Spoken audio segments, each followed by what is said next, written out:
Bonjour les amis. Depuis ce matin au travail, Fanny est stressée. Elle n'arrête pas de revoir des images du songe qu'elle a eu cette nuit. Ce songe a troublé son esprit. Elle n'a jamais vécu une telle expérience. Elle est impatiente de passer à l'heure du midi pour pouvoir échanger de ça avec sa collègue Astou, qui est également chrétienne. L'heure du midi arrive et avec hâte, Fanny s'empresse de tirer Astou vers l'extérieur et de commencer à lui raconter ce qu'elle a vu. Voilà Astou. Cette nuit, comme toutes les nuits, je dormais. Puis d'un coup, une lumière, je ne sais pas si c'était un rêve ou si c'était la réalité, mais il y avait une lumière qui était là devant moi et qui m'a dit regarde. Et comme un écran s'est dessiné devant moi et j'ai commencé à voir. Et en même temps, une voix me commentait ce qui se passait. Et voilà l'histoire. En fait, il y avait un jeune homme. Ce jeune homme aimait énormément le Seigneur. Il passait beaucoup de temps dans la consécration. Il n'aimait pas le péché. Il se gardait pour le mariage. Et il avait promis de servir le Seigneur tout le temps où il serait sur terre. Mais de l'autre côté, je voyais que cela ne plaisait pas au royaume des ténèbres. Alors ils ont fomenté un plan contre ce jeune homme. Et je voyais ce plan à l'exécution. Un jour, ce jeune homme a été invité à une réunion de croisade. Et il devait prendre un bus, ou plutôt un car. Et il s'est assis. Et à côté de lui, il y avait une jeune femme. Le trajet était à peu près de 2 jours, je crois, si j'ai bonne mémoire. Mais continuons. Alors, au fil du chemin, le jeune homme a commencé à sympathiser avec la jeune dame qui était à côté de lui. Je les voyais rigoler ensemble. Il avait sa Bible sur les genoux.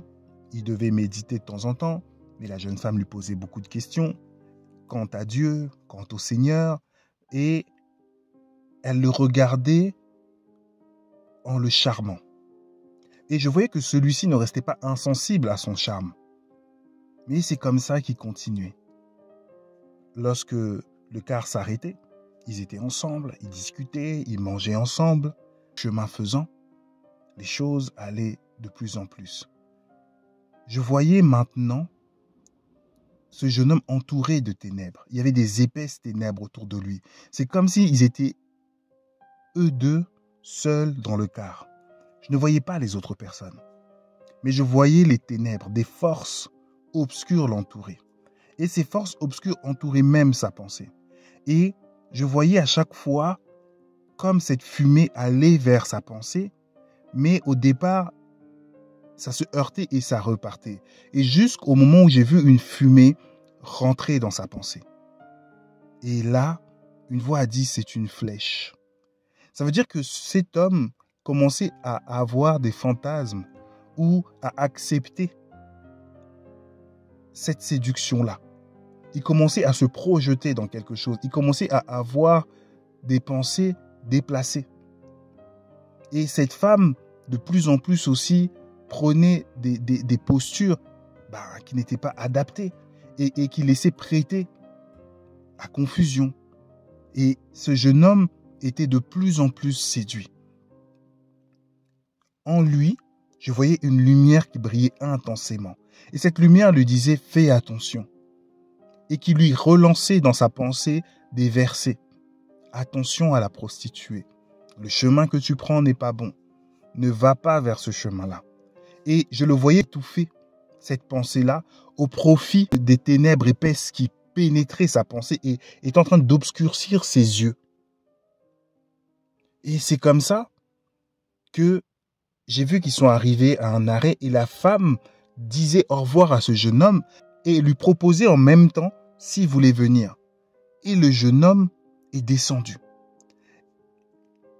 le Saint-Esprit en lui insistait, n'y va pas, remonte dans le car, repars à ta mission, n'y va pas, remonte dans le car, repars à ta mission. Et il étouffait, il éteignait cette voix. Il ne souhaitait pas l'écouter. Et la scène d'après, j'ai vu ce jeune homme dans une chambre d'hôtel avec cette jeune femme. La chambre d'hôtel était infestée de démons. Des démons de fornication, des démons de sexualité en tout genre, des grands, des petits.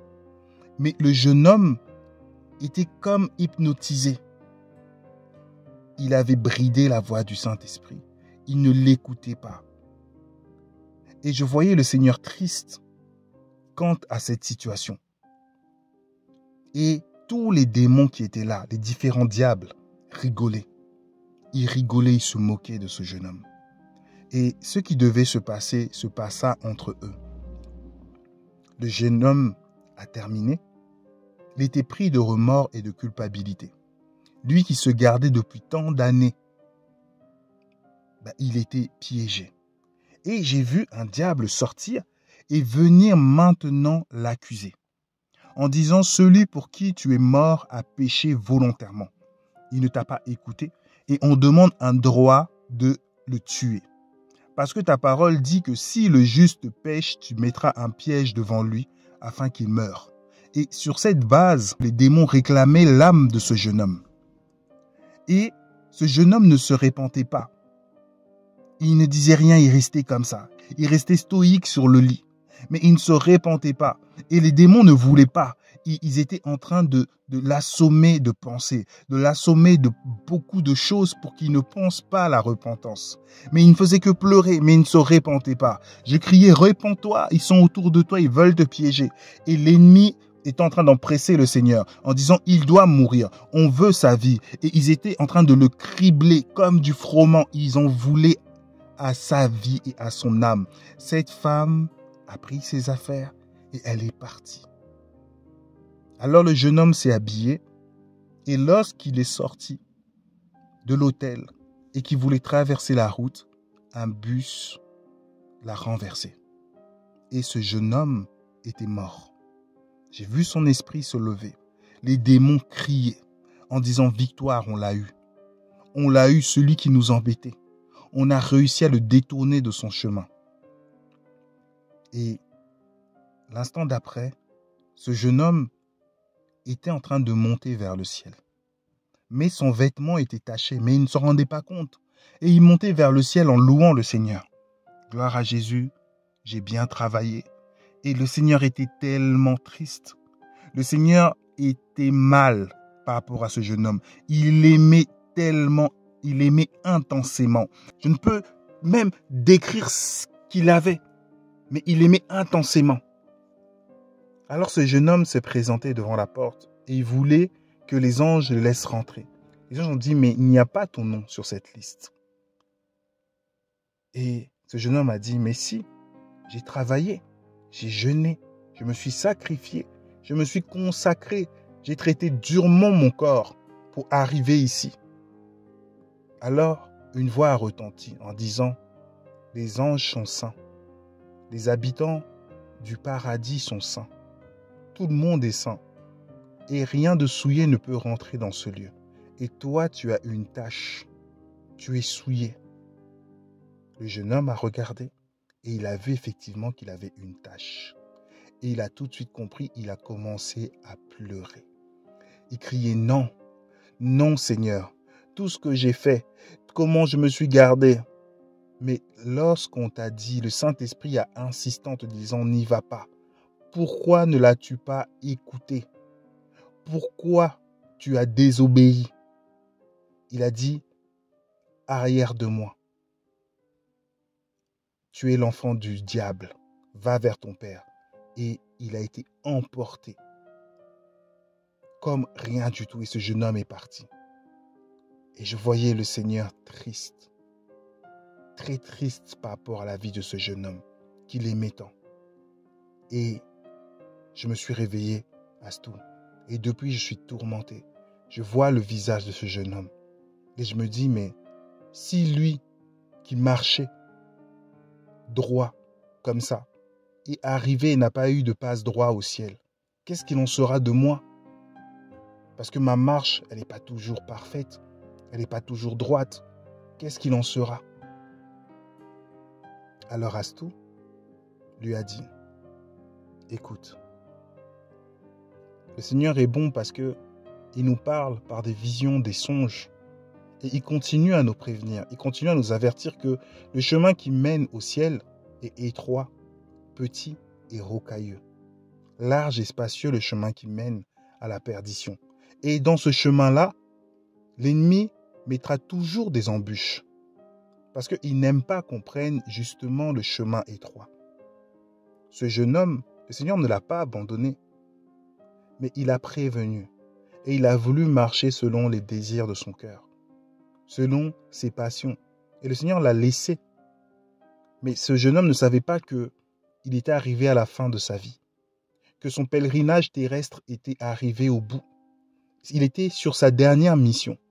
Des fois, le Seigneur nous prête 20 ans, 30 ans, 40 ans sur cette terre. Mais on ne le sait pas. Et parfois, on a l'impression qu'on aura tous une longue vie. Mais il y a beaucoup d'appelés, énormément d'appelés. Mais il y a peu d'élus. Parce que peu restent dans ce chemin. Et le plus important, c'est la fin. Et lui, sur la fin, il n'a pas tenu. Donc, toutes les œuvres qu'il a faites, il a tout perdu. Toutes les récompenses qu'il avait acquises pour le ciel, il a tout perdu. Et c'est une leçon pour chacun de nous. C'est une leçon pour moi, premièrement. En me disant que ce n'est pas acquis, je dois toujours rester sur mes gardes. Parce que l'ennemi cherchera même à la dernière seconde à me tirer vers lui. Comme pour ce jeune homme. On doit rester toujours attentif. Que le Saint-Esprit nous donne l'oreille, l'écoute, pour rester attentif à sa voix. Partage-le, ton songe. Parce que l'Église a besoin d'entendre qu'il n'y a pas de VIP, qu'il n'y a pas de privilégiés, mais qu'il n'y a que les enfants qui marchent selon la droiture, la justice et selon la sainteté. Parce que Dieu est saint et il n'y a que ceux qui sont saints qui rentrent au ciel. Et c'est ainsi que je vous dis, demeurez bénis et à bientôt.